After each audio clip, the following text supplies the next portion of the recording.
हाजीपुर वैशाली।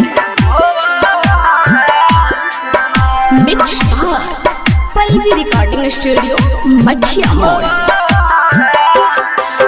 सपने में अपने से अखिया रोता सनम, सपने में अपने से अखिया रोता सनम।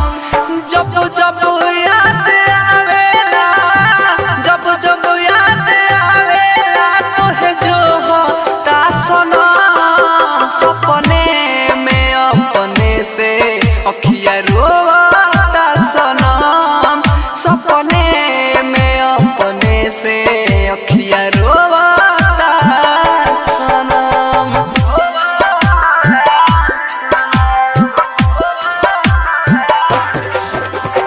डीजे कंचन राज हाजीपुर वैशाली।